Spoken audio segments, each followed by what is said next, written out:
This show is part of the RetroZap.com podcast network.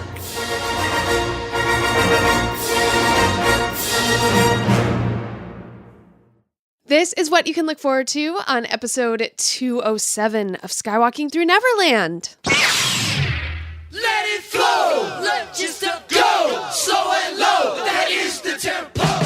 Are you saying that Obi-Wan Jedi blocked Anakin and Padme?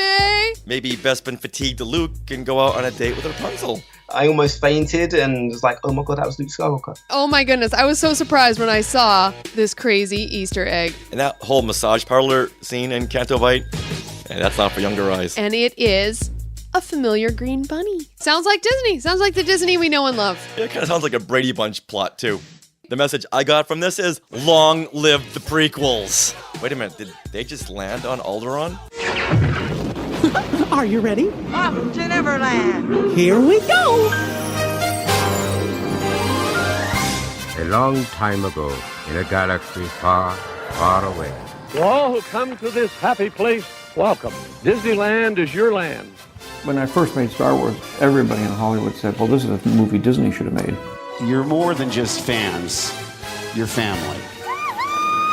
Best day ever! Secrets loud. It's about family, and that's what's so powerful about it. Hey. When you use a bird to write with, it's called tweeting. When we visit the world of Disney, we never grow old. It's a Peter Pan, Never Land that keeps us young in heart. This is Jedi Master Obi-Wan Kenobi, and you are skywalking through Neverland. I have a good feeling about this. Hey, Skywalkers!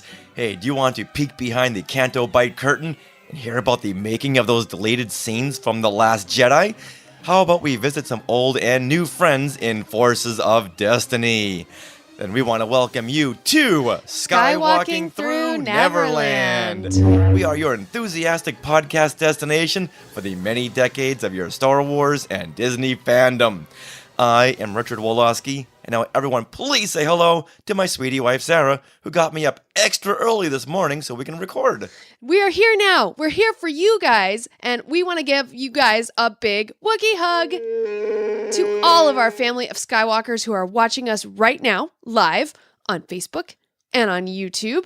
And thank you guys for listening to the show every week. And also, right now, Rebecca Whitebrock is asking about the Forces of Destiny dolls on the right. Richard, can you bring one over? Which one do you want? Gin. Here you go. Here's some gin. Hey, the bar's open. Here's some gin. We got gin for our podcast today.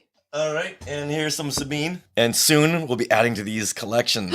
Yes. Yes. Soon. That Luke Skywalker and Bespin outfit came out. Oh, that's my weakness right there. Mm-hmm. Luke and his Bespin fatigues. Mm-hmm. Did you know that there's a sale going on at the Disney Store website right now, Richard? That if you spend $50, you can get something free. And one of the free things is a Rapunzel doll. In the past, it's always been if you spend $50, you get a free tote bag. No, it's like a $20 Rapunzel, like from the Tangled the series doll. It's so cute. Thanks, Disney Store.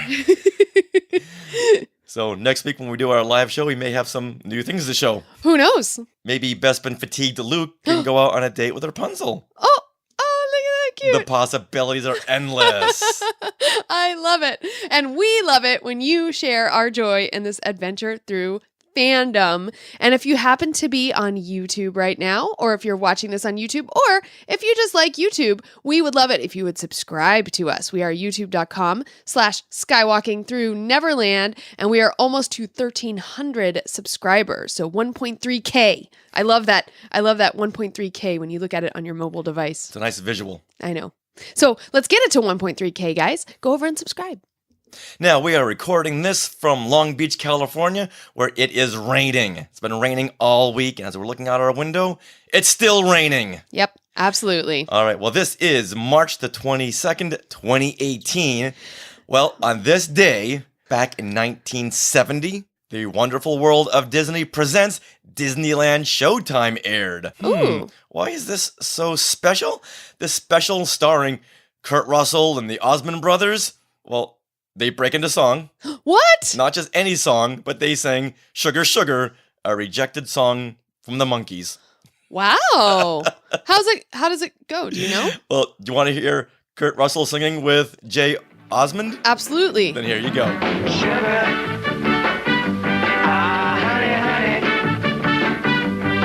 are my candy girl, and you got me wanting you. Now, for those of you who haven't seen this special, and honestly, I hadn't even known this existed until yesterday, Kurt Russell, Jack Burton, Snake Plissken singing? Crazy. How did I not know about this? Yeah, so the Osmond brothers, they were accompanied by Kurt Russell, and they came to Disneyland to perform at a show. But Donnie and Jay Osmond, they go off to explore the park. Because if you're at Disneyland, I mean, why wouldn't you go explore?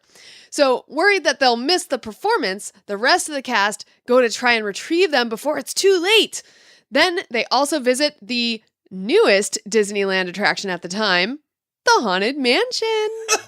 So this whole thing is a big commercial Yeah. for the Haunted Mansion, which just opened a few months prior Oh, to this nice. show. Sounds like Disney. Sounds like the Disney we know and love. Yeah, it kind of sounds like a Brady Bunch plot, too.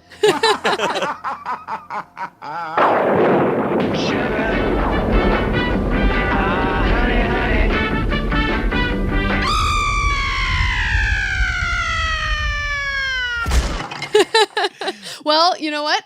On this day in Star Wars history, Richard, what happened? Well, on this day, March 22nd, 1976, principal photography begins in Tunisia on Star Wars. Which means they didn't film anything on that day, right? Well, they did film this day. In the next 4 days, this is the day that they first started shooting the Jawa droid sale to the Larses. Okay. So they shot for 4 days, and then they were just hit by the biggest sandstorm in like Tunisian history. Right. Okay. Up Okay. until that point. And then Tunisia wouldn't have another big sandstorm until they needed to shoot Phantom Menace 20 years later. Of course. Yeah, so this was the awesome scene where the Jawas are selling the droids to the Lars, and I know Anthony Daniels has always talked about this particular line when Owen tells him to shut up, and then 3PO says, "Shutting up, sir." Now, let's play a clip and see if you Skywalkers can hear that line. Can you speak Bocce? Of course I can, sir. It's like a second language to me. I'm as All right, fluent in- shut up. I'll take this one. Shutting up, sir. Now, when you watch the film, it's the shot where they cut away to a Jawa, and he's pointing, and you'll hear 3PO's line muffled in the dialogue. And I had never noticed it was there until Anthony Daniels brought it up at a Celebration convention. It was in the books, it was in the comics, but unless you're really listening to that line, you'll never hear it. Yeah, I never heard it when I watched the film. So yeah. Yeah. Now, imagine going back in time, being able to be there on that first day. Okay, here's a thought, Richard. This just came to me. Now, we've been watching Timeless, so it's on my brain. And Timeless, of course, is a series with Matt Lanter on it, who is Anakin Skywalker in the Clone Wars. So, super fun, Star Wars connection, and they're always talking about Star Wars on that show. Well, one of the things, it has a time machine in it, and one of the things is you can't go back to a time in which you existed. So, Richard, you couldn't go back to 1976. But guess what? Darn it. I could go back. So yay for being born in 81. I'm going to give you my iPhone, and you just shoot as much as you can. Yeah. And if they say, what are you doing? I'm shooting for Skywalking through Neverland. Yeah. Continue, George. Come on, faster and more intense. And no matter what you do, 8 of these 8 droids will be breaking down when you least expect it. It's true. And then when you most expect it. Never shoot with kids, animals, and droids. Nothing but trouble. What about Forces of Destiny dolls? You can shoot with them. Okay. All right, now let's go on with what's coming up on this episode of Skywalking Through Neverland. We are going to talk with our good friend Dee Tails about the deleted Canto Bight scenes from The Last Jedi that he shot. And now you can see them in the additional footage of the digital download and in the upcoming Blu-ray release. So that was exciting to see that shot that he describes in great detail. And that whole massage parlor scene in Canto Bight, and that's not for younger eyes. No, oh my that's goodness. That's not for older eyes. Wow. Well, also on this episode, we break down the new episodes of Season 2, Forces of Destiny, which just premiered on the Disney YouTube channel on March 19th, and also will be coming to the Disney Channel on Sunday, March 25th, in that form where they play it as a whole, 20-minute segment with Maz inserts. I'm excited about that, because I really like how she ties them all together. But now, let's get into our discussion with Dee Tails, who played Slowen Lo, the beachcomber alien in The Last Jedi. This is the alien who's got a beef with beachside parking. Yeah, it was also, of course, Slowen Lo was voiced by Joseph Gordan Levitt. Thank you.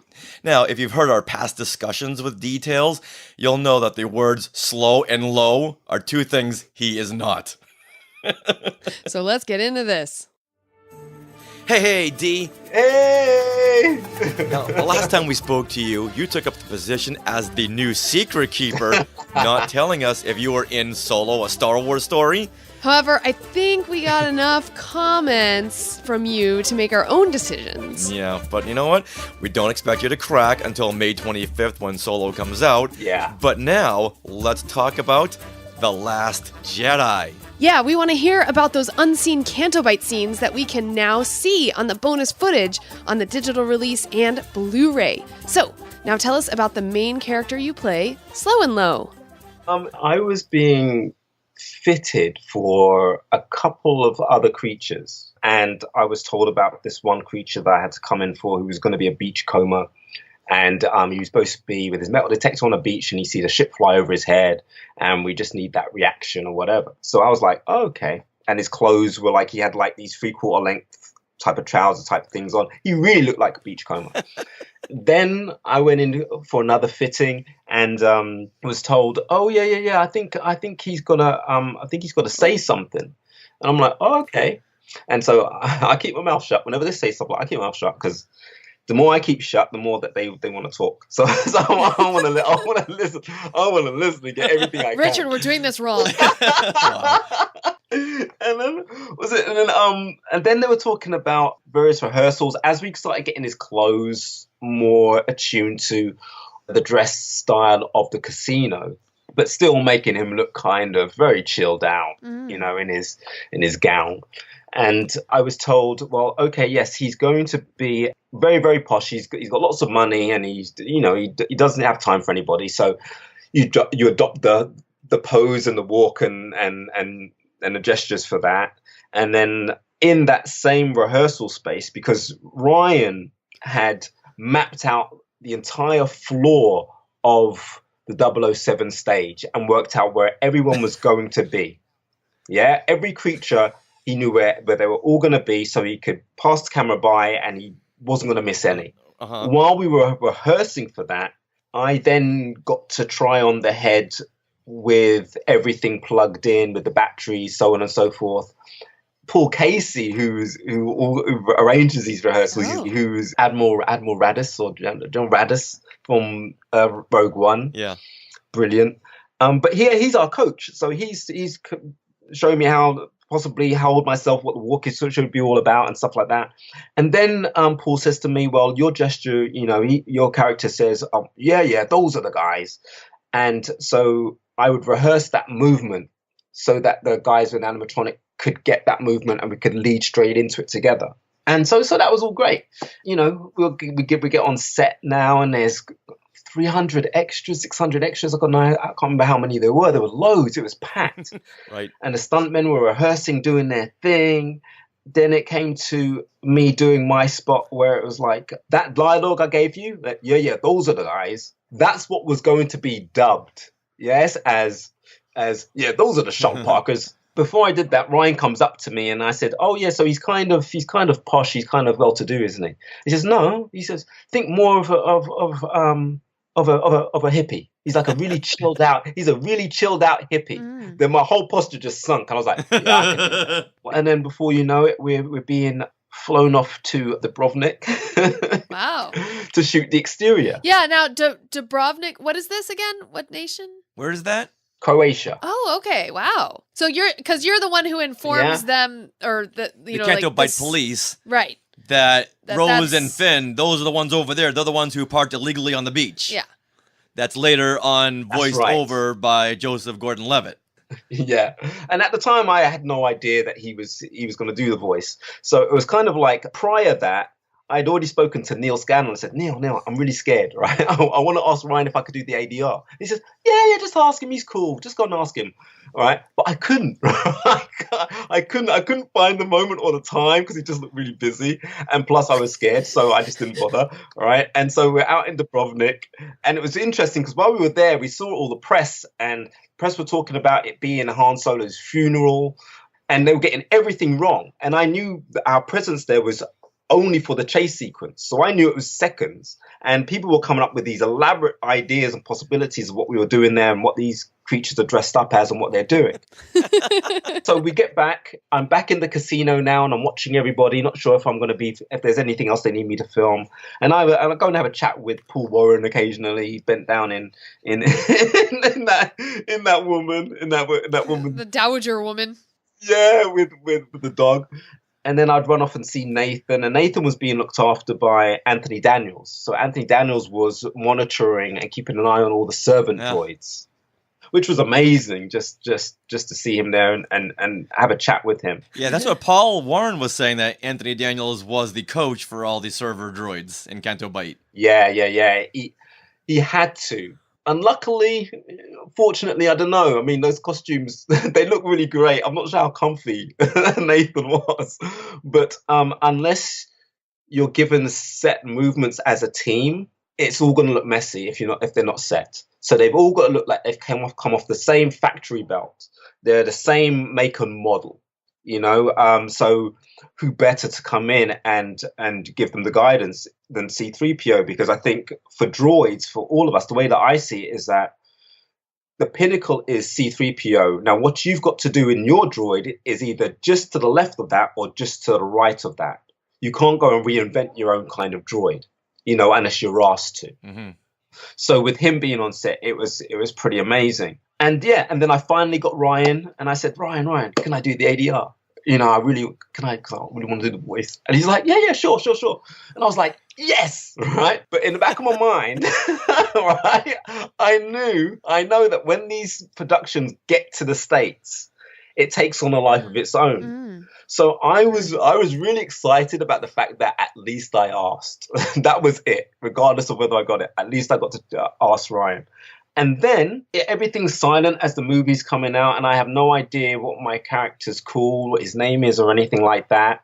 I speak to one of the dressers, Samantha Keeble. I spoke to her, and she said, "Oh yeah, but hang on a second, isn't Joseph Gordan Levitt doing your voice?" I'm like, how, what? Who told you that?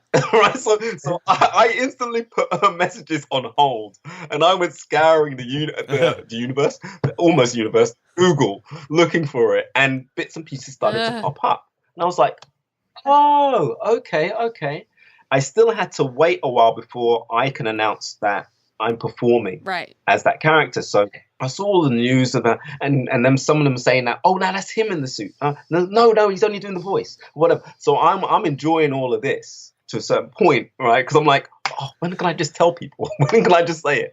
And then eventually that time came, and I could post up on Twitter and my Instagram and things like that. But absolutely feeling honored, because the story is that Ryan originally was going to do the voice. Wow. And it was going to be a hippie. Yeah, it was going to be, yeah, those are the guys. It was going to be that thing. Until he brought in Mr. Levitt, who just changed it completely. And when I watch, it's difficult for me, because when I watch myself on the screen in a suit, I can't see me. I'm telling my brain that's me, and my brain's saying that ain't you. Right. So it's a little confusion when I'm looking at it, and then by the time my brain gets round it, that moment or that scene's gone. So I end up having to watch them a good few times just to see it. It looks amazing, especially with that voice he gave him. Gave him some kind of southern. Yeah. I don't want to just run in the casino. It gives it that kind of that swagger and that twang kind of thing, and I was just like, wow. But then it's named after a Beastie Boys track. Yep. Let it flow, let just go, slow and low, that is the tempo. Let it flow, let just go, slow and low, that is the tempo. mind blown again. Joseph Gordan Levitt's doing it, and it's in a saga movie. Yeah, you know what? I got to be honest. I wasn't too on board with Joseph Gordan Levitt's interpretation of this character and his voice. When I first saw the film and I heard that kind of southern drawl, I just, it's like, nope, let's try it again. All right, so what was your voice, Dee? Yeah, if they had let you do it, what would your interpretation be? But it was what Ryan told me. It was, yeah, those are the guys. You know, if I had to do the other bit, if I did Joseph's part, it would have been, I told them they couldn't park here, but they came running in there. I couldn't stop them. That's hippie. That's the hippie thing you would have got. I think what I like about Joseph is that it's so characterized and fits a movement that wasn't even designed or had that kind of tone in mind. You know, and the synchronicity of it for me kind of just works, and this way out character, and he's talking like that. Yeah, I didn't know what to expect, but I knew I was expecting something. So I think that's what the excitement for me was. But having Joseph Gordan Levitt do, you know, that's just something else. And then Beastie Boys. Yeah, I mean, arguably, like, out of all the creatures in the Canto Bight scene, this is probably the one that people talk about or were, you know, talking about most on social media just because he gets of those things. He gets a bit part. Yeah, he actually gets a line. Everyone else really just melds into the background. And you have a couple of, like, the opera lady and a couple of other aliens. They swish by, but you get an actual bit part. So that's the one everyone remembers. Yeah, and I wasn't expecting it to be like that, because I know with the casino, I think it was 2 weeks. Wow, could have been 2 or 3 weeks worth of filming just to make sure everything was captured. But there was a lot of work. A lot of work went into Casino. Do you recall anything that you had shot that didn't make it into the theatrical cut of The Last Jedi? Oh yeah. I'll tell you what, I'll get to him because the other one is quite brief. The other character I played is those Fathiers in that Fathier chase with Rose and Finn. When Finn starts shouting, too much cover, and then they burst through the wall, I'm stood there with another stunt lady actress. And the character that I am when I'm stood there is a guy called Brother Let Run Play. Brother Let Run Play. Right? He's in the visual dictionary. Oh. Which page is he on there? Page 78 of the index. Oh, okay. Okay, cool. White, almost Jedi robe with a sash, black sash. And he's got like a head with... Yes. Oh, is that a hood on him? So it looks like a proper alien head almost. You know, kind of big eyes, bald. With little tentacles on his chin. Oh, you know what? I'm wondering if does he have 4 eyes or just the 2? Oh, just the two. Okay. Just the 2. And what is his name again? Brother what? Brother Let Run Pay. Let Run is one word, and Pay is his surname. Okay, yeah, that one was in the book, Canto Bight. That was you? Yeah, but the thing is, what was great about that is I had Ollie in my ear. And who was Ollie? Ollie Taylor. He was my main face operator. Oh, gotcha. On Slowen Lo. But when I was out there for head work and for the earpiece and stuff like that, he was the go-to man. And this is another thing, getting used to having someone in your ear just chatting and telling you things and whatever. He spent most of the time singing to me. Bless him. Right. The thing is, I couldn't see out of that. Not one bit. I couldn't see out of it at all. And so I would line myself up before the head went on. And then when the head went on, I'd realign myself back up. But then the girl that I had with me was Claire Lawrence. She would help guide me to make sure that I was facing the right way, because we had to react to an explosion. And then they give me a countdown, and then there's the reaction. Right. Getting to work in a head that I couldn't see out of was a first time thing. And when I did eventually take the head off, there is this newfound trust that you have in this person that was stood with you, or this newfound trust in the person that was in your ear. It's like this umbilical cord that just won't go away, just because it's such a trusting moment that's being recorded and you're in someone else's hands completely. Yeah, one wrong move and you're going down a flight of stairs. Yes. Oh, I mean, look, I'm hoping that you'll see some bits from the casino, because there was a character, I think you see him at the races. I think he's in this book as well. Now, he can't see at all. And he had to be like a bouncer in the casino or like a doorman, and he had to march around quite a bit. I think eventually when we get to see him, what's his name? Penin Brunts? This guy. Yeah, look, he looks like Nosferatu, the vampire. And what page is that in the visual guide? That is 58. Okay. Page 58. Now, Kevin, who was your Crimson Corsair in The Force Awakens, he can't see in there. And I was watching this. Oh, I've got this moment to tell you about. Oh, you're going to like this, right? So I was watching him marching across the floor. And it's got extras on it. And the extras know that they've got to kind of move because not everyone could see. But he's marching around and he gets to an inch away from the staircase. And he suddenly stops. He looks around, has a look around, then turns around, walks the other way or whatever. But that is the pure and sheer trust that he has in Mark. And Mark is telling him, turn to your 3 o'clock. Turn, no, 5 past. Okay, go. Take 10 striding steps. And that will determine how confidently he walks, though he can't see a thing. Wow. I was watching it on the monitor, and then this guy comes up behind me and he goes, those creatures, they're amazing. I turned around and it was Mark Hamill. Wow. Oh, mic drop. Those gasps you just did, I did those internally. What did you say back to him? I said to him, yeah. So I started pointing. I started showing him what was going on. I said, you see that guy there? He can't see a damn thing. He's got a guy in his ear that's guiding him around. And then Luke, I said Luke, and then Mark. Oh my goodness. And then Mark says to me, yeah, I wish they would do that for me sometimes. Right? And I'm just like, I was just like laughing. And then we stood there and we were just talking for a little bit more about what was going on. And then it's almost like he can feel, like he uses the Force to feel when there are too many eyes on him. Yeah. And he says, okay, I gotta go. I'll see you later. I was like, wow. Did Mark ever jump in a creature costume and work his way into the Canto Bight scene? If he did, I didn't see him. But he is in the Canto Bight scene. Yeah, he does the voice. And do you know who he does? He does the little alien who's putting the coins in BB-8. Yeah. He's named after the editor. Dobuske.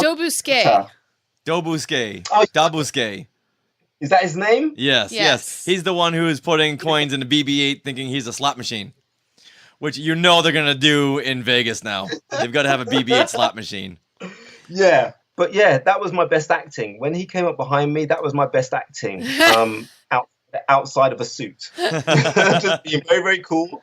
And when he left, I almost fainted and was like, oh my God, that was Luke Skywalker.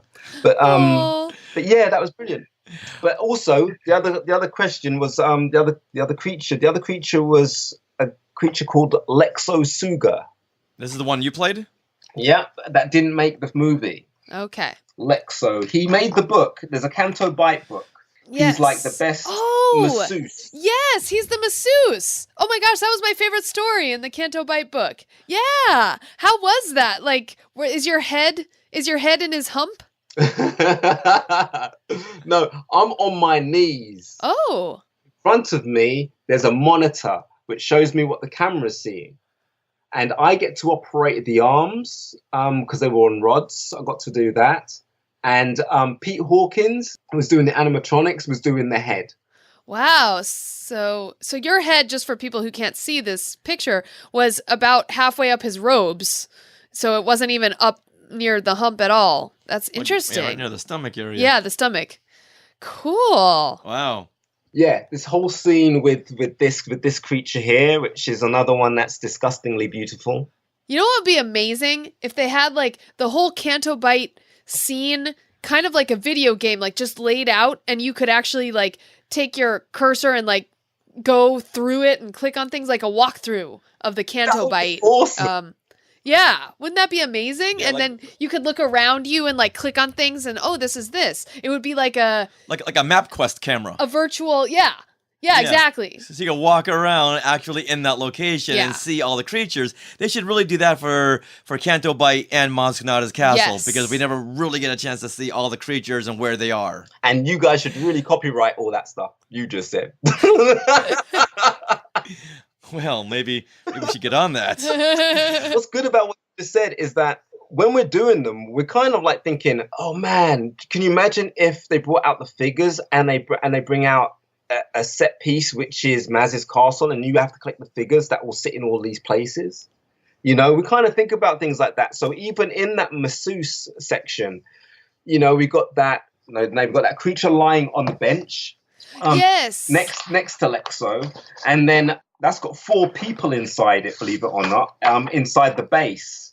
It's called a Sturg Garner. Yes. And that's the name of the creature that's laying on that bed? Yeah. In the Canto Bight book, he's actually a creature who needs he's like an amphibious kind of a creature, and Lexo hates him and hates to massage him. I can see why. Yeah. I can see why. How easy was it to do that scene where you're on your knees and manipulating the hand and rods and trying to massage this big foam latex creature?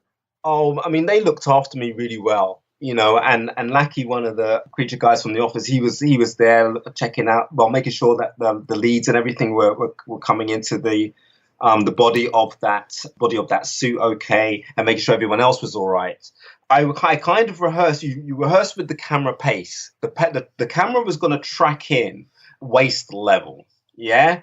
So you had me, camera left, the creature center, and then Warwick in his little pink fella suit. You know? Warwick Davis? Yeah. Kedpin Charlotte. And he's in the Canto Bight book, right? Yeah. Kedpin Shocklop.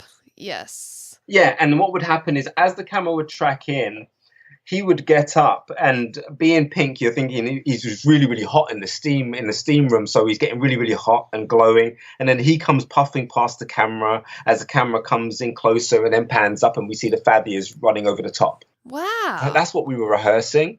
And so you had Kieran and you had Ali, who were massaging the creatures, the creature on top, and then you had Claire doing the right hand of the creature, Steve Kinman doing the left hand of the creature, Robin Guyver doing the head movements, and then Ollie Taylor doing the back with the creature's tail, all in that case box. So it was quite crazy. Wow. And Warwick Davis is in Kedpin? Yeah. And the thing I can't wait to see this. He has to step into it completely, and then they zip him up at the back. So there is no way out. There's no way out. But it was hilariously brilliant the way that he would convey that exhaustion, that puffing as he would walk past. So I'm giggling away in the bottom of Lexo while that scene's taking place because it just looks so good. But also I have to say, the reason why they were helping me out and taking great care of me is because I was supposed to be assisting Aidan Cook. So Aidan Cook was supposed to be operating Lexo, and I was going to assist him. But then he got called away to do something else, which meant it was just going to be me, right? And so luckily I'd rehearsed with Aidan, and Aidan had showed me what to do.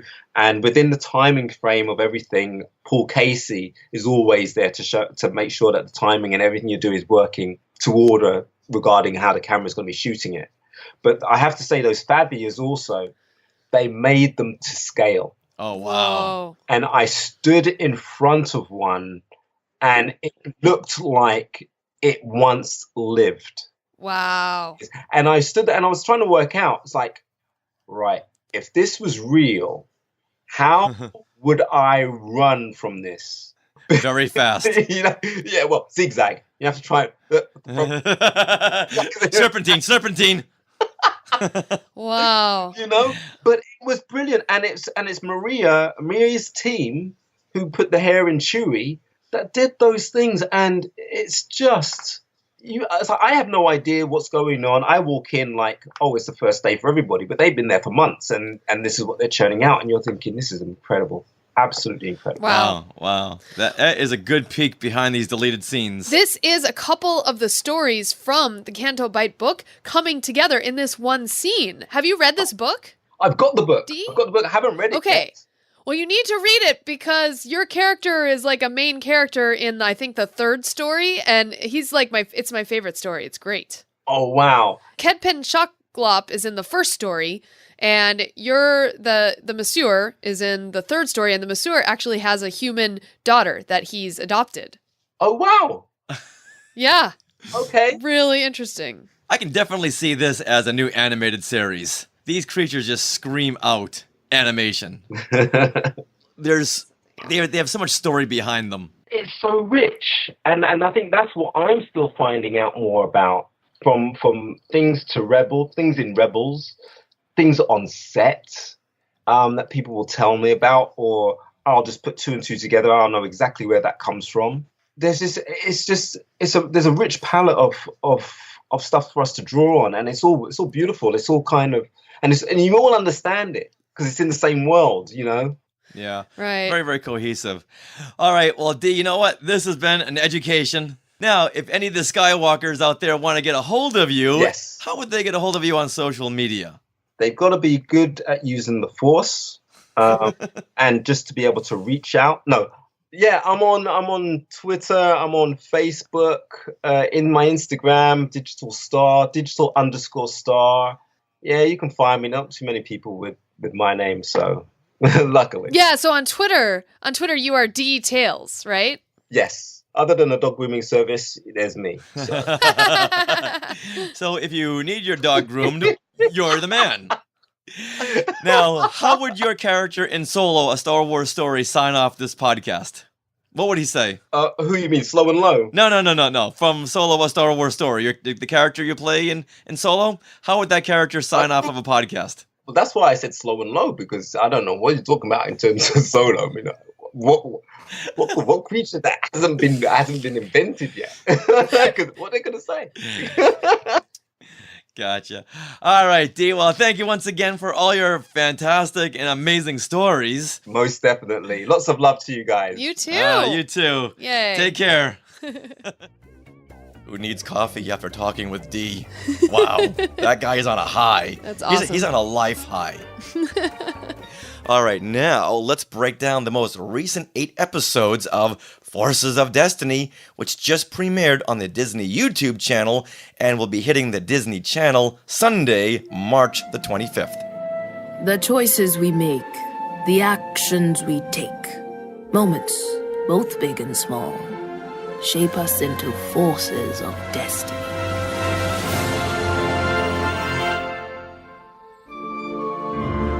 Why, hello. Come close, my friend. Don't be shy. I have tales to tell. Stories about true heroes. I've certainly known more than a few around the galaxy. Listen now and learn what it takes to be a hero. We have 8 new episodes of Forces of Destiny. This is the series of Star Wars shorts that highlight the women of Star Wars, and these 8 episodes are billed as Season 2. And what's fun about them is that they feature the voices of actors from the Clone Wars TV series, Star Wars Rebels, and even the films Rogue One and The Last Jedi. And also, Richard, you'll even hear Mark Hamill. So exciting. If you're going to have Luke, you got to have Mark Hamill in there. I know. So the animation is from the studio Ghostbot, and it's really fun because they are on Twitter and they talk to people. So if you want to tweet at them and say, hey, we like this part of Forces of Destiny and stuff, so they will respond. It's really cool. Now, I'm also going to mention the composer for Forces of Destiny here, because we're going to talk a little bit about the musical Easter eggs within most of the episodes coming up. So the composer is Ryan Shore. He is also on Twitter, and he really did his homework for these episodes. And as we talk about them, yes, I'm going to bring up some of the homework and research that he did and those musical Easter eggs. Easter eggs? Are there any more Easter eggs in these shorts? Are there any more? There might be. We teased last night on Twitter, and sweetie, biggest kudos to you for finding the best Star Wars Easter egg ever. Thank you. I had a lot of fun finding. Oh my goodness. I was so surprised when I saw this crazy Easter egg. But now, let's start with episode 1, Hasty Departure. In this episode, a mission to liberate an Imperial shuttle filled with medical kits goes awry when Hera and Sabine find some unexpected cargo. Chopper, Hera, and Sabine work together to transfer to the right ship with the right cargo. There's the Imperial shuttle. We need the stolen medkits they have on board. Let's go. Are you sure that's the one? It's the only one here. Come on, let's go. Chopper, meet us at the rendezvous. All right, Sarah, what are your thoughts on this episode? Oh, so just to preface this, we are going to get into spoilers. So if you have not seen these episodes, please watch them because we're going to talk about everything that happens in them. All right. So having said that, I love the moment. My favorite moment in this one is when Sabine and Hera are flying away in the wrong Imperial transport and Chopper flies up beside them in the right one and goes, "Oh my God, I laughed out loud. It was so cute." Now, there's got to be some video footage of Dave Filoni recording that line. Oh, Priceless. That was so amazing. Yeah, this was a really funny episode. Mm-hmm. Of all the episodes, I think this was almost the funniest. Oh, okay. Yeah, the moment when Hera tells Sabine, go check on the medical kits. Okay. And Sabine goes to the back cargo area, and she's faced with 5 stormtroopers. Uh-oh. Ironically, the look on their faces. Right.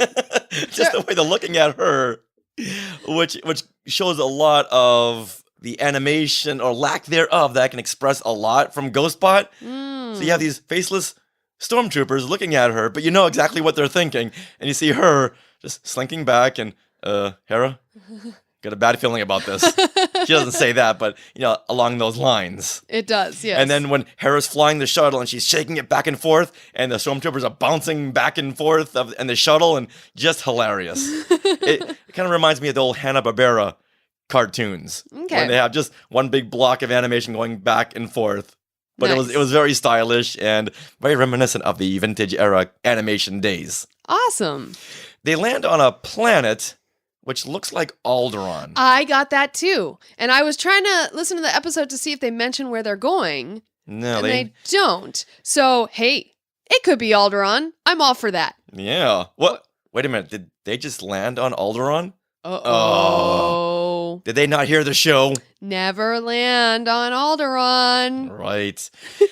Now, I love these episodes because they show us iconic ships and characters. And I'm so glad they tie them into these shorts and not just shove them back into the closet and go forward with the new stuff. Okay. So highest kudos to them.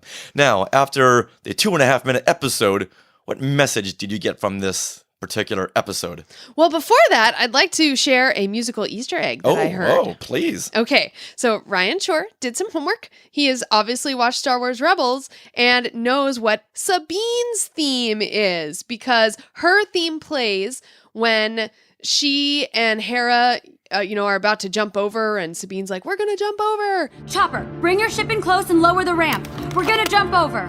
What? Not helpful. And then also at the end, Sabine apologizes to Hera, and there's this lovely version of Sabine's theme. I didn't realize there were 2 shuttles. It's all right. We got what we came for. Really bringing you back around to those Star Wars Rebels episodes and Kevin Kiner's music. So kudos to Ryan Shore. So they're kind of weaning us off Rebels little by little. Yes. They didn't just end the whole series. They said, okay, let's give you a couple of forces of destiny to get you through this process. And Chopper going, All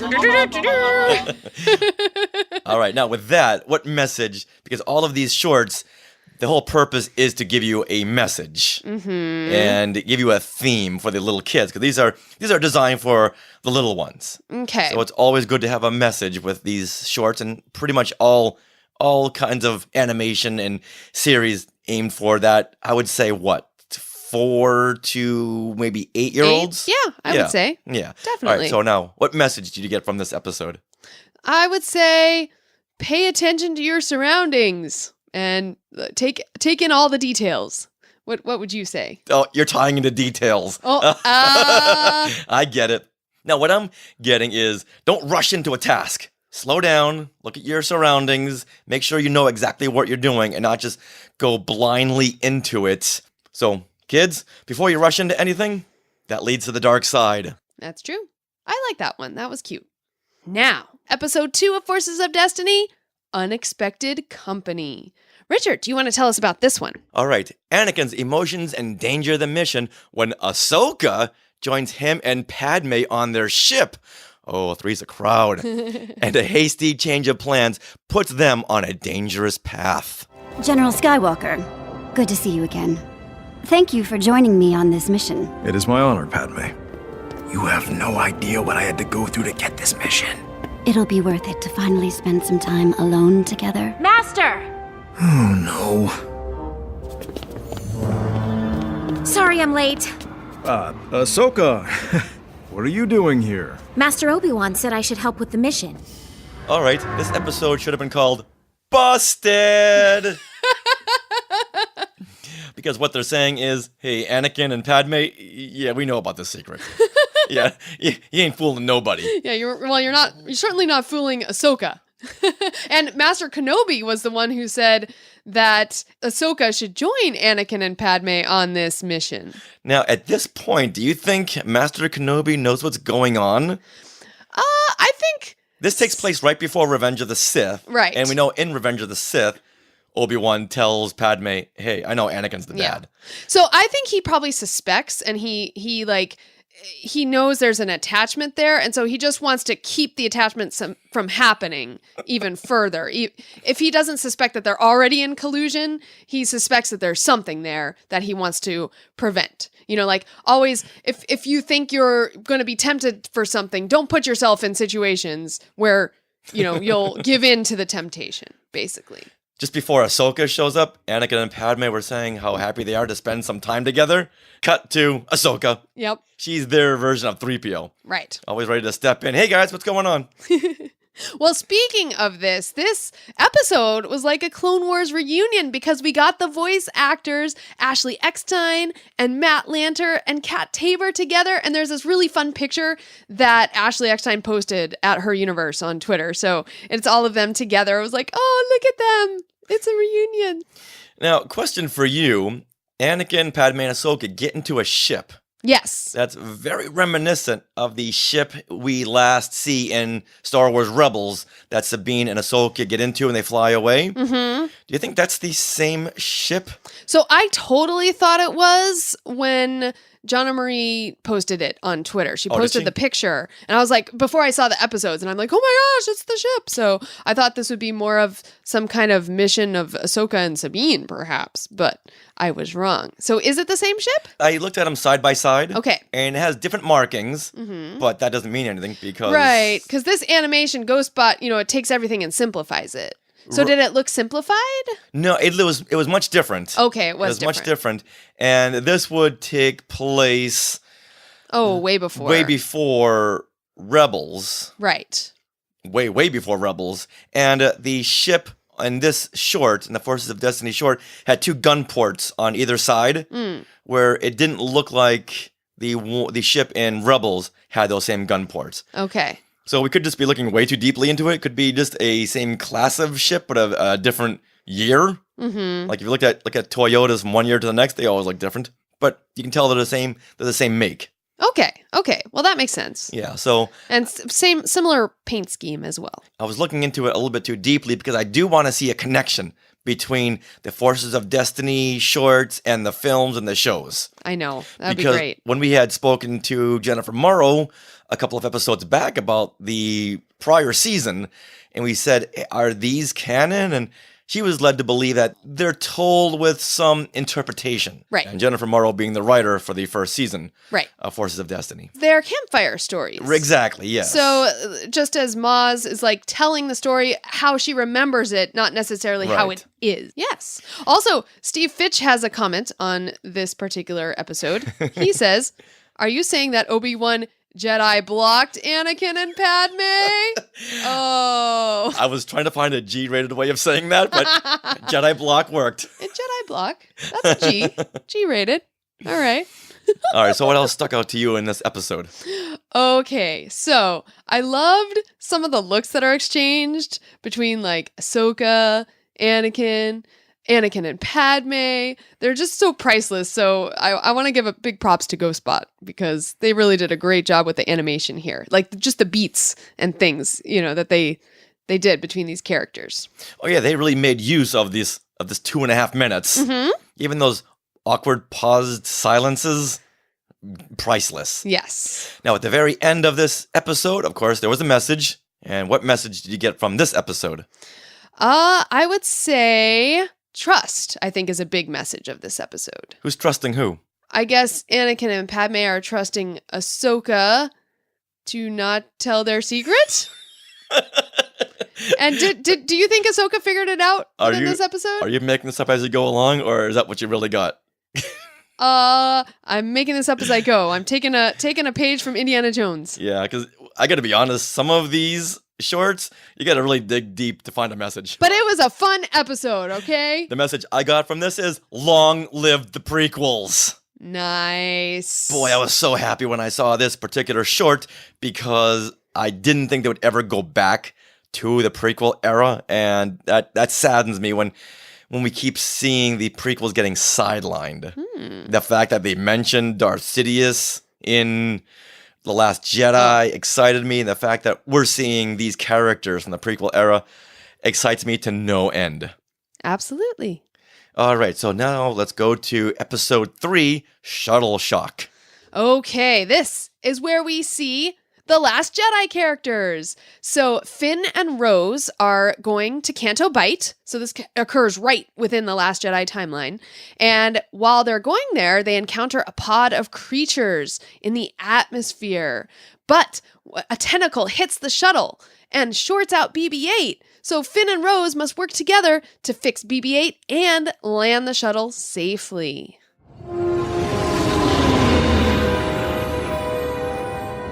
We're almost there, Rose.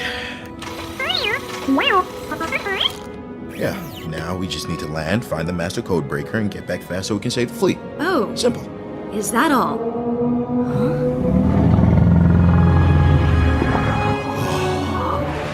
What are those?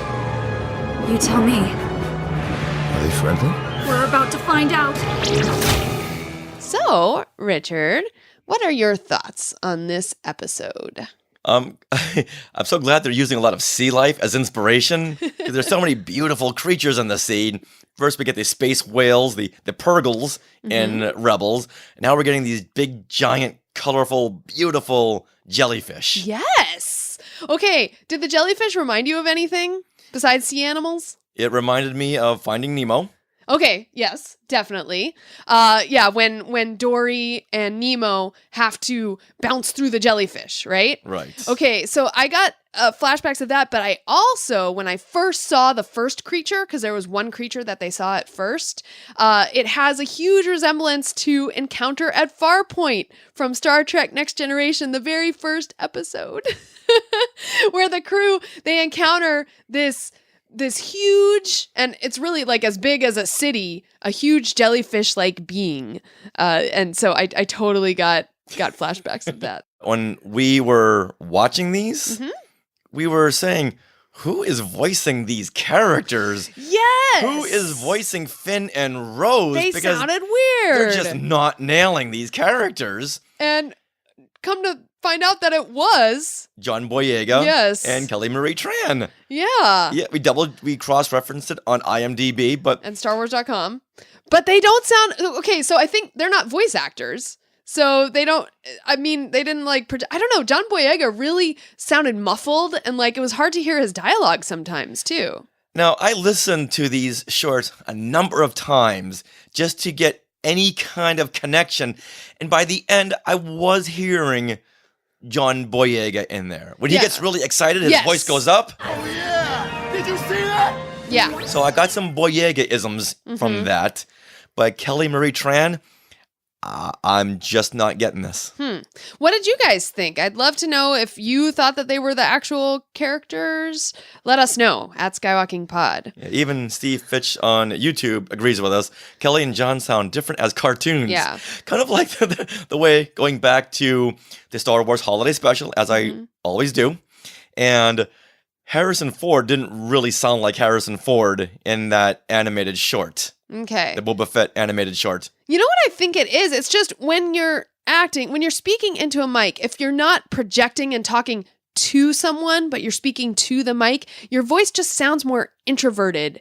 And we've done this before, like when we've had to record some ADR, it doesn't sound like when we're recording our main show, unless you really think about projecting your voice. These may have been recorded during the Last Jedi ADR sessions. Yeah. And I'm thinking maybe they just didn't have a clear, if they weren't shown the storyboards, maybe they just weren't aware of the actual situations. So their inner characters didn't come out. Yeah, perhaps. I don't know. The next time you see your good friend, Kelly Marie Tran, your selfie buddy, you'll have to ask her. I'll go, Kelly, thanks for coming. Did you voice these in the ADR sessions?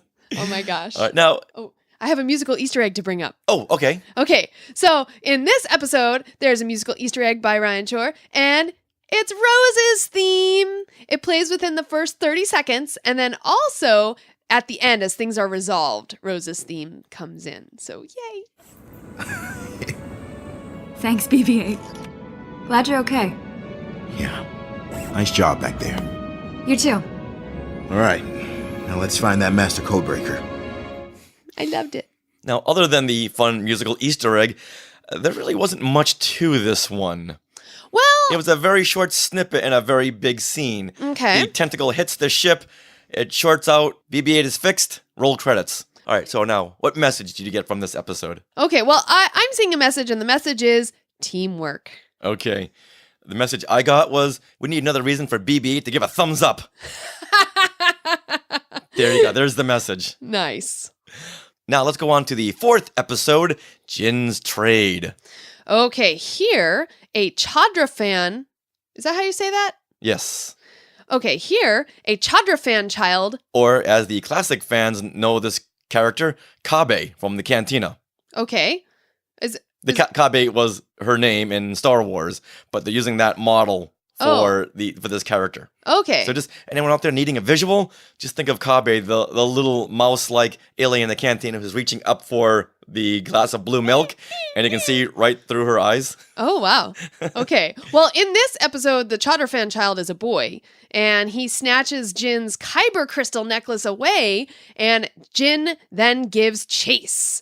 And we got this great scene in the market. Now, when she finally catches the kid and retrieves her necklace, she realizes that the Chadra fan is just hungry and gives him her piece of fruit. I say go and don't come back! Is there a problem? Not if you can pay. You could get a whole lot more in exchange for that necklace. Sorry, it's not for sale.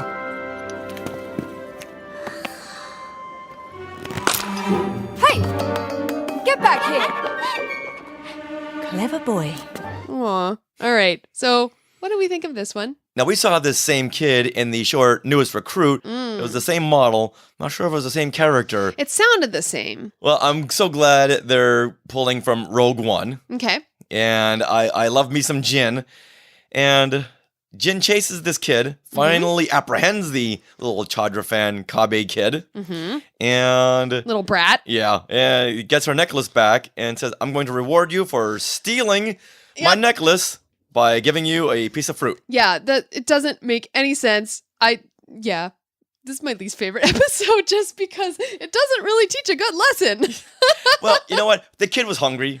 And, it's like that old fable of, if you steal a loaf of bread to feed your family, is it stealing? Well, yes, it is. But look at the big you're picture. Surviving. Exactly. Yeah. So I guess that, yeah, I suppose. But there was a fun musical Easter egg. Okay. I'll bring that up. All right. We heard Jin's theme. That plays in the beginning. So a lovely theme from Rogue One. So now Ryan Shore is taking music from Michael Giacchino. Nice. Yay. Nice. Now, what did you take away from this short? What message? I guess it's teaching compassion and empathy for others, honestly. I thought about this for a long time, and I guess you can really boil it down to helping those in need, even when they make the wrong decisions. Okay. Yeah, it's a child. I guess you can forgive it. The child is trying to survive. Yeah. He's out in the streets by himself. Yeah. He needs to do what he needs to do. And you know what? Jin also has been there. So she knows what that's like. Nice. All right, now let's move on to episode 5, Run, Rey, Run. All right. Rey's scavenging mission inside the Star Destroyer on Jakku gets complicated and dangerous when Tito shows up. Uh-oh, that pesky Tito. This place is barely holding together. I better find what I'm looking for quick and get out of here.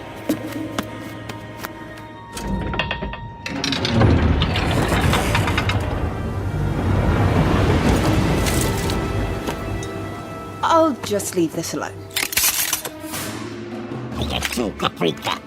Tito, you've been following me.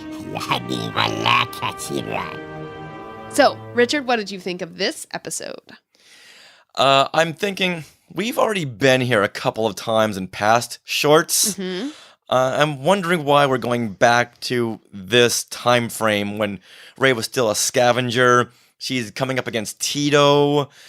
I like the idea of going back to when she was in her scavenger days, but let's see something we haven't seen yet. Yes, like her making her doll that you see. Making her doll would be great. Uh-huh. Exploring the AT-AT. Yeah. Finding the home within the AT-AT. Helping other scavengers. Mm-hmm. But we've already seen her adversary in Tito. 2 times, right? Yes, 2 shorts. Yeah, so yeah. I didn't feel like we needed to go here again. Mm-hmm.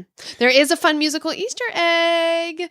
Rey's theme, it's actually the opening of Rey's theme. So before we get into the main theme, that plays a couple times with the lovely bells and everything. I did just save your life.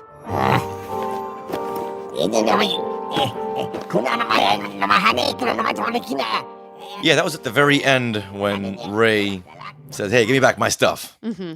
All right, so what message did you get from this short?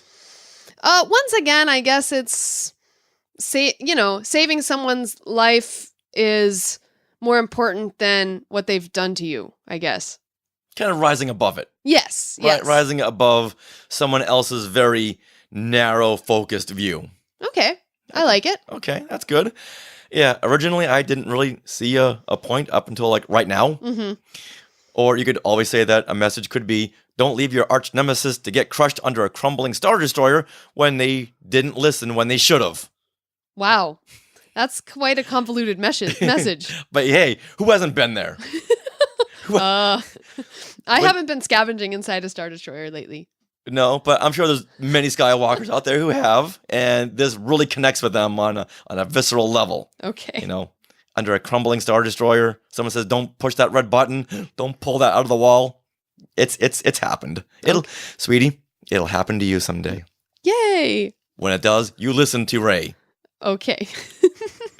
All right, now let's go to episode 6, Bounty Hunted. Oh, I'm very excited to talk about this one. Yay! So this takes place right before Return of the Jedi, so Han is in Carbonite. So Leia, Chewbacca, and R2-D2 are trying to free Han from the Carbonite, so they travel to Ord Mantell to meet with Han's old friend, Maz Kanata! Yay! Maz lures bounty hunter Boosh into a firefight so Leia can obtain his helmet and armor, or is it her helmet and armor, for a perfect disguise. So who exactly is this person? Can we really trust a friend of Han's? Of course, I don't mean you, Chewie. Ugh, this place is charming. Well, let's get this over with. Which one of you is Maz Kanata? Down here. Oh, Maz? Huh. Hey, how is my boyfriend doing?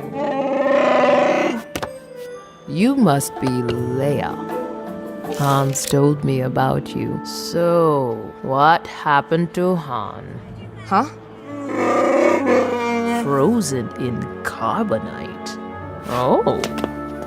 Chewie said you can help us. We wouldn't ask if Han weren't in a tight spot. So what's the plan? Patience. The solution will present itself. Love this one. Yeah. We get to see Ord Mantell. Uh-huh.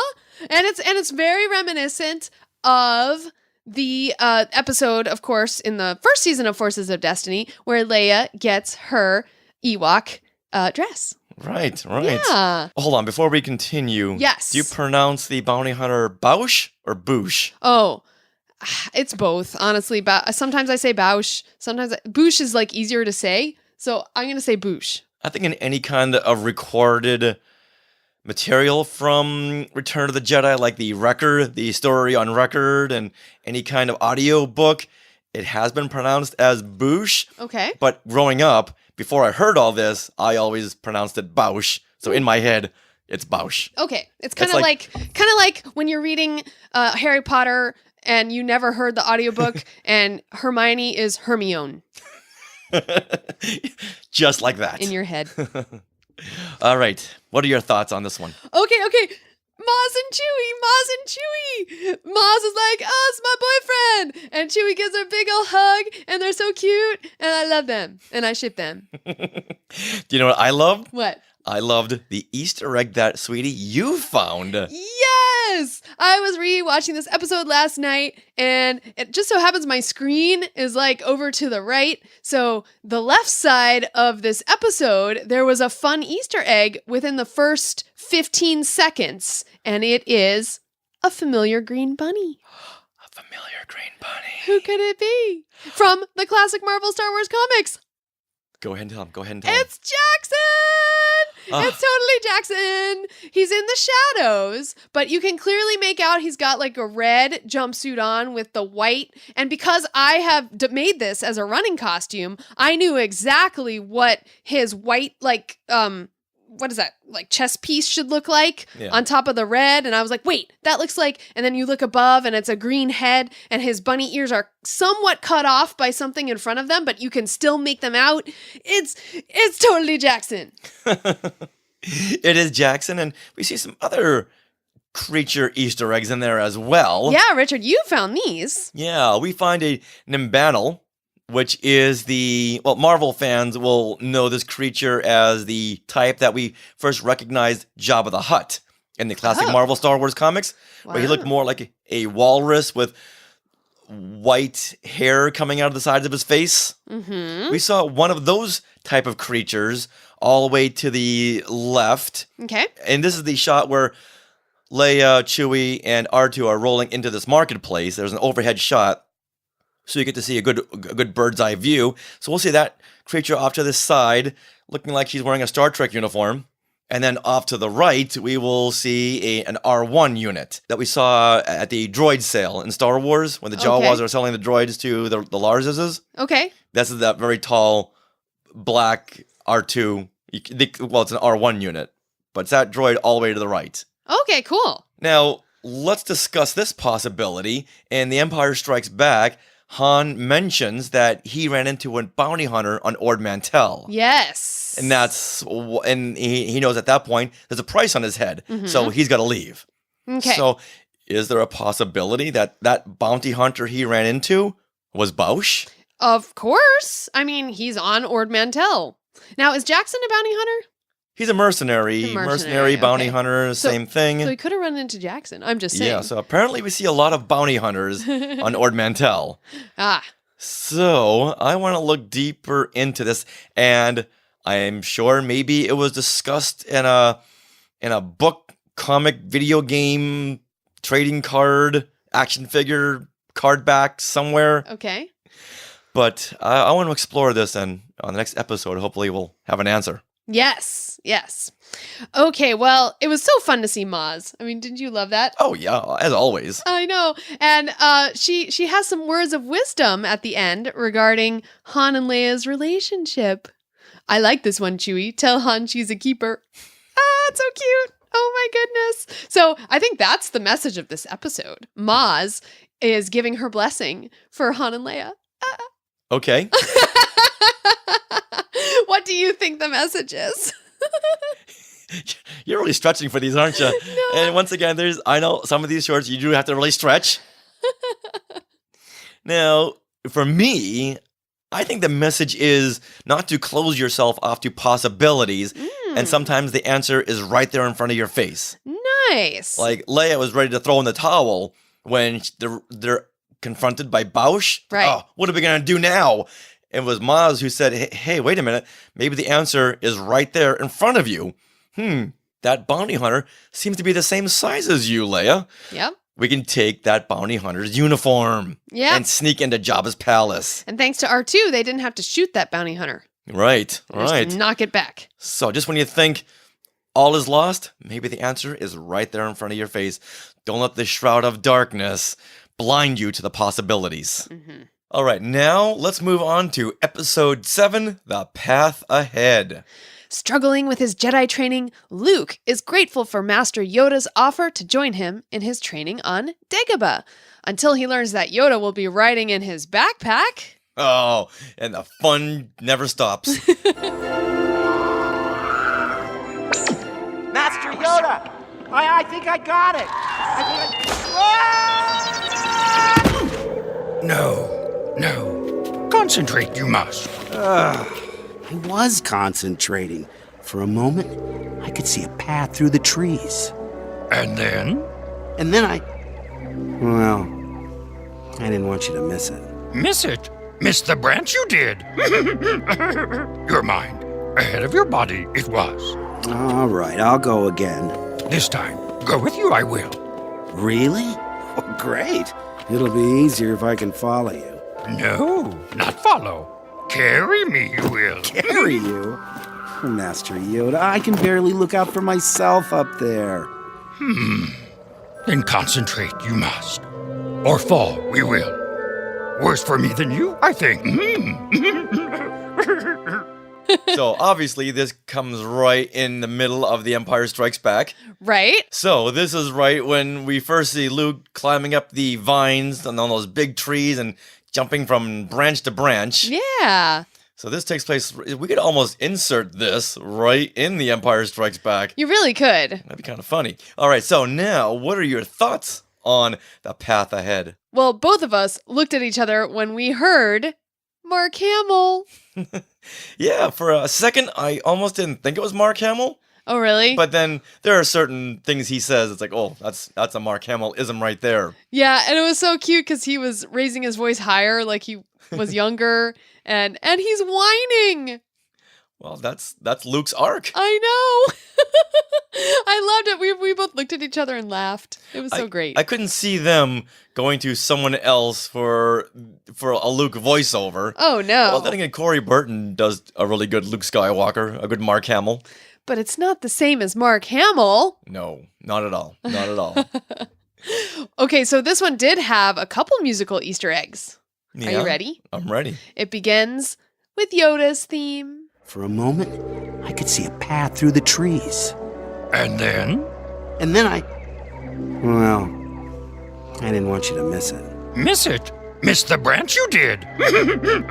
Of course. Yes. And then when Luke finally is learning what Yoda is teaching him, we hear the Force theme. Now run!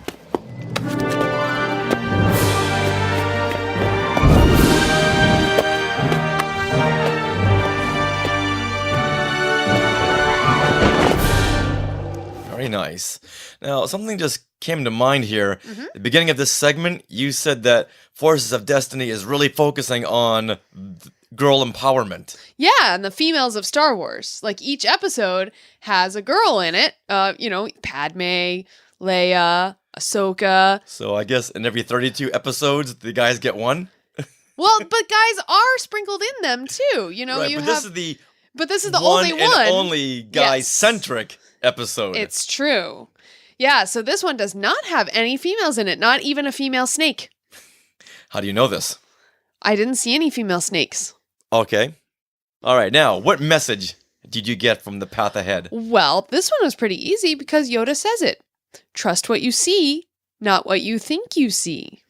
What does that mean to you? It's kind of along the lines of don't judge a book by its cover. when you see something, take it all in and don't just gloss over the surface of it. Mm-hmm. What does that mean to you? Don't bring your own baggage into a situation. Okay. You see something, and it's only natural that you're going to bring past events of your life into that occurrence. Well, and sometimes that helps inform your decision. Right. And you make a better choice. And sometimes you get to step back. And sometimes it hinders it. And go, okay, what am I looking at this from all possible angles? Okay. And I don't think Luke was looking at it from all possible angles.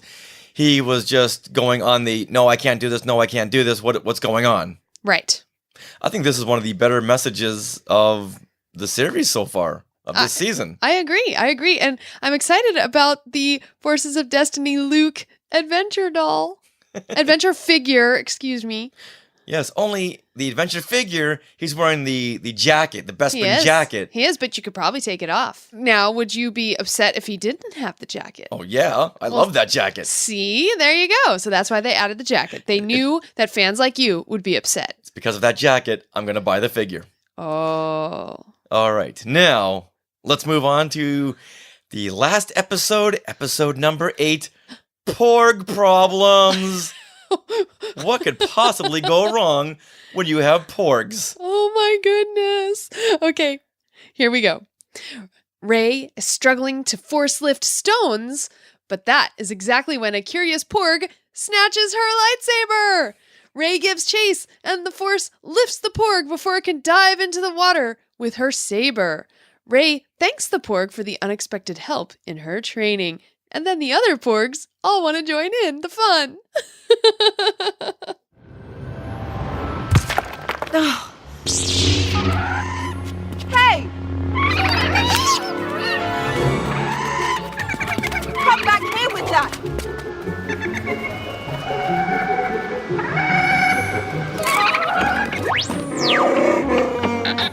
Oh my goodness, Richard, porgs are made for animation.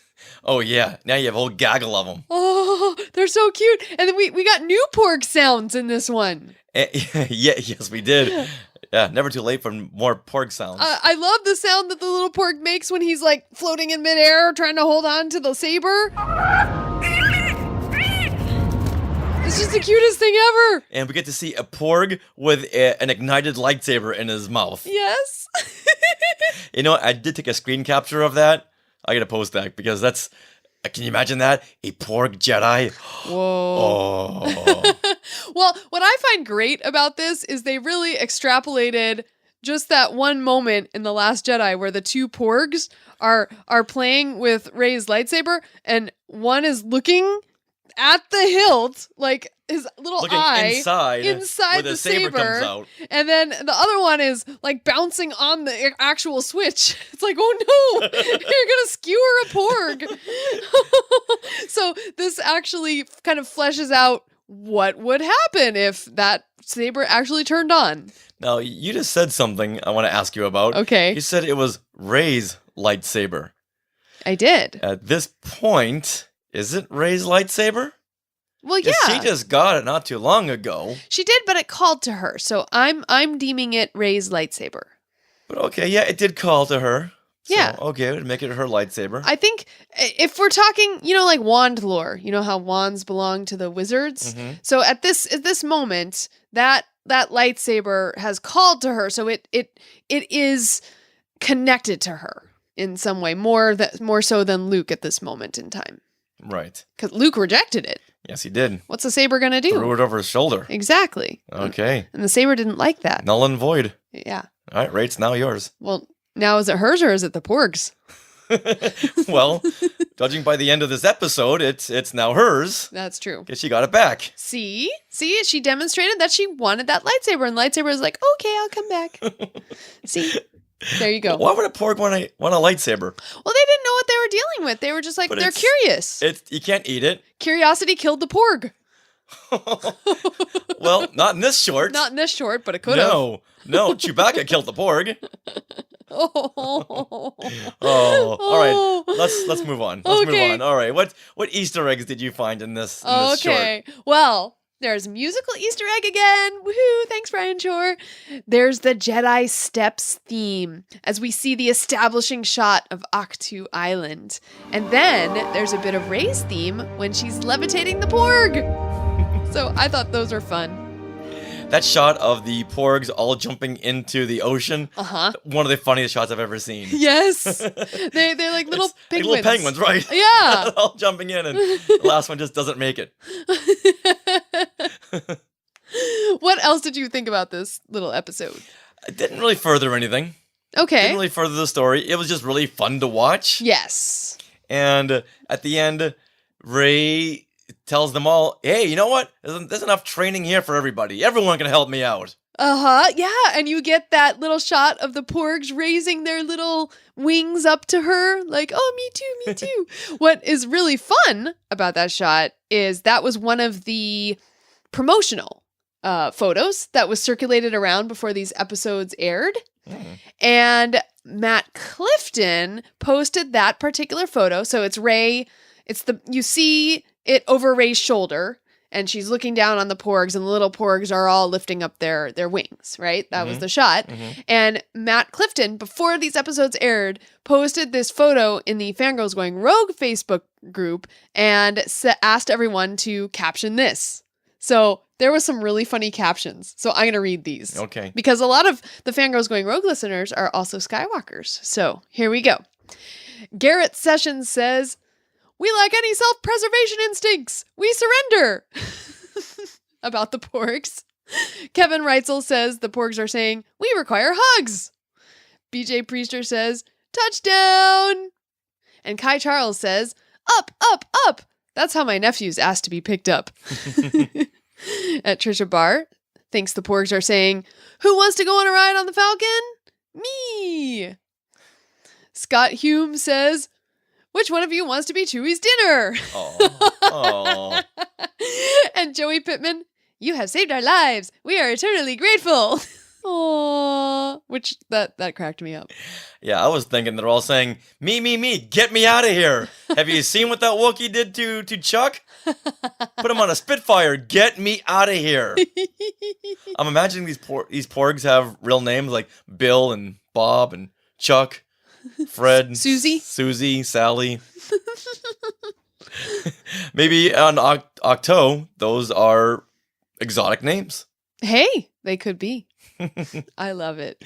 Well, I love this episode. It was so cute. I mean, who doesn't love watching and hearing porgs? Oh, I know. When this came up, we both went, oh. Yeah, so once again, it didn't really further anything because it didn't feed into The Last Jedi because we never saw porgs helping Rey train. Right. So it was a very self-contained story, but then again, extremely fun to watch. Yes. So what do you think the message is for this one? Help can come in all shapes, sizes, and porgs.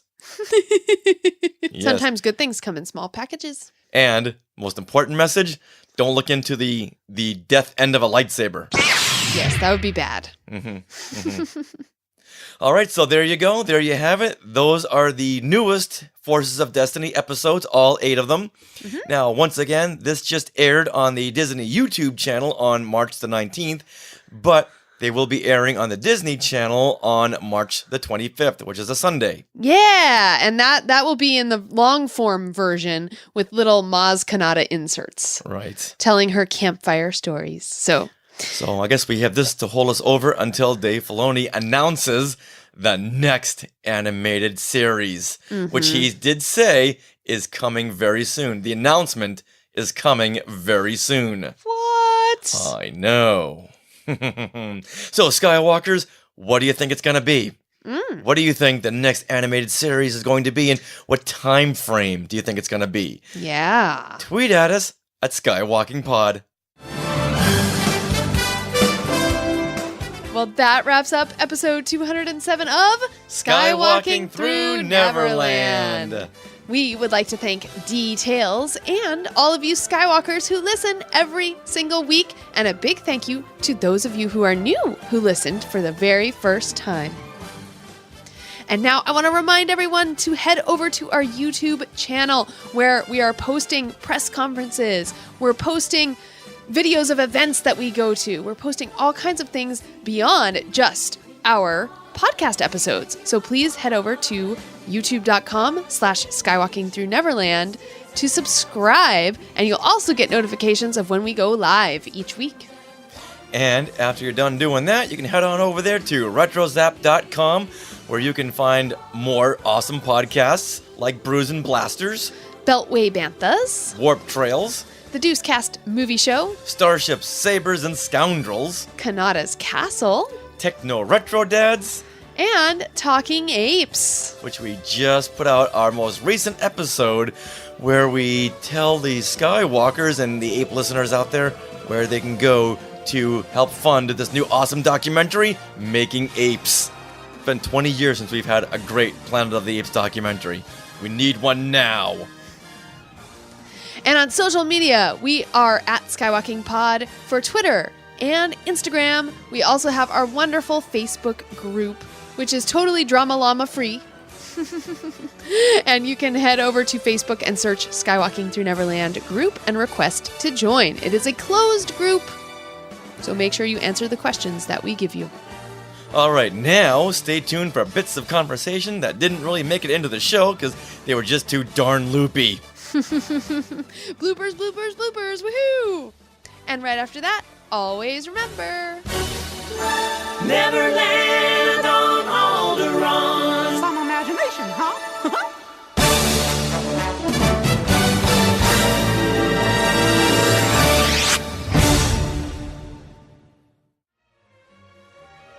To our Skywalkers and Tweetwalkers, thanks for listening. Skywalking Through Neverland is created and produced by Richard and Sarah Woloski. Original music by Rob Dellinger. Creative consultant Mark Augushowitz. Technical advisor Peter Heitman. Facebook administrators Donald Wicks, Joey Pittman, and Norma Heitman. Skywalking Through Neverland is intended for entertainment and information purposes only. Any sounds, music, and clips played during this podcast are the property of their copyright holders.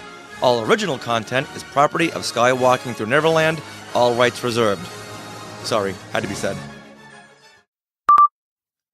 Hey, Skywalkers!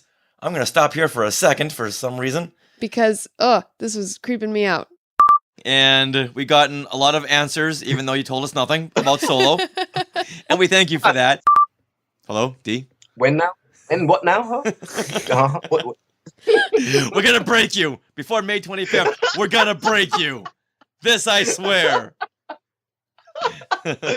See, I cottoned on because I noticed what you were doing to Paul. So be it. So be it. All right.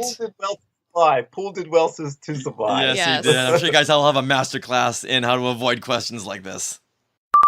And fun. Speaking of funny, wow, what am I doing? Don't know. I can definitely feel that Tito is like threatening to shoot Rey unless she gives him her scavenging hoard for the day, and then Rey ends up saving him from being crushed under this giant Star Destroyer, and Tito still wants to steal her stuff. Like, what the heck? Well, I think, he's a thief. That was just his way. Yeah. But then Rey guilt-tripped him into, hey, I just saved your life. Yeah. Give me back my stuff. Mm-hmm. When in fact, she's the one who told him, do not pull that little gold cylinder thing out of the wall. Right. It's kind of like my variation of the big red button. Don't Yep. push the red button. Yep. I gotta push it. You do. So he pulls whatever this thing is out of the wall, and that's like a load-bearing thing in the wall, and the whole Star Destroyer comes crumbling down around them. So Wow. she did save his life, and I think it took him a couple of moments to realize what just happened. Yes, I agree. And reluctantly gives her stuff back. Now let's talk about Yoda's voice. Mm-hmm. That it could be Frank Oz, because I'm sure they recorded this when they were recording ADR for the Last Jedi. Could be. There's a little Tom Kane-ism there, and at the end of the Clone Wars and in Rebels, Tom Kane was getting so close to Frank Oz. Oh. So, you know what? We're going to have to... Well, we'll need to tweet this out. Yeah. And We'll ask. I know last time I asked Tracy Canobio about some of the casting, and she got right back to me. Cool. So, what are your bets? Are you thinking Frank Oz or are you thinking Tom Kane? I'm thinking Tom Kane just because when I hear Frank Oz, it's a subconscious thing. I get tingles and I almost get teary. Mhm. So I didn't do that. I didn't get that here. Okay, So, really? Yeah. I can't explain it. Like and it's not even knowing either. Like when we saw the new version of Star Tours and we heard Yoda's voice when he comes in as the hologram and wishes the rebel spy the best, the best of luck. I know Rebel Spy, okay? I know I'm not it. But he wasn't talking to me. But the very first time we rode that ride, that version, Yoda came on as the rebel spy, not the rebel spy, but he came on as the hologram and I got the chills and I almost started tearing up. And it was Okay. later that day, I think, that we learned that it was Frank Oz. Now, let me put this out here. Okay. Seeing how that was a CGI Yoda, Uh-huh. much like we saw him in the prequels, you're associating that with Frank Oz, whereas this is 2D animation. Okay. So you're not associating this with Frank Oz. Because Maybe whenever that's part of it too. Whenever we see him in 2D or the 3D, I don't want to say cartoon, but you know where I'm getting at. Whenever we see him in that style, it's always Tom Kane. But hold on, Okay. it was Frank Oz in Rebels, Right. so maybe you're just associating him with the Clone Wars, and even Tom Clone Kane, Wars, you mean? the micro series. This Yoda here looks like the Yoda in the micro series. Right. So it could be partly the look and partly the voice. But Okay. but I do believe I can distinguish the voice, even though it is really hard because Tom Kane is really good. My bets are on Tom Kane. Okay. What about you? Wow. I'm 49-51. 49% Frank Oz, 59% Tom Kane. 51% Tom Kane. Okay. I'm doing the math, and they would have had Frank Oz in the studio when they were recording these episodes. Yeah, very true. Very true. And I could be wrong. But I'm putting my money on my horse. All right. On your father. That's right. All right. My vote is between episode 6 and 7. What's your vote? That's a lot of ground distance to to cover. And yeah, that makes sense. And that's also the end of the time frame of Star Wars Rebels. So that would be my vote too. So we need to see Luke beginning his Jedi Academy and training young Ben Solo. I don't know because we know where it ends though. We knew where Rebels ended. We knew where Clone Wars ended. Yeah. So I want to see this journey. I want to see the other Jedi that Luke trained. And from that might spin off to other shows. Right. If Luke's training other would-be Jedis, the one who survives, and maybe they'll do something on the Knights of Ren, which was pretty much dropped in The Last Jedi. It was. Okay.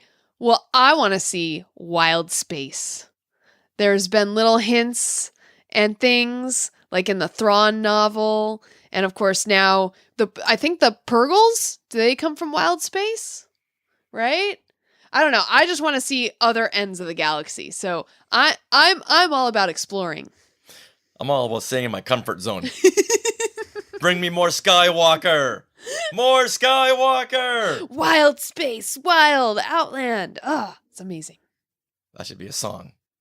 Wild Space. No, Down, down, bad. Down, down. No, stop. You make Don't my bring heart 60s rock and roll into Star Wars music. Meh. What? Excuse me? No, bad. I don't like it.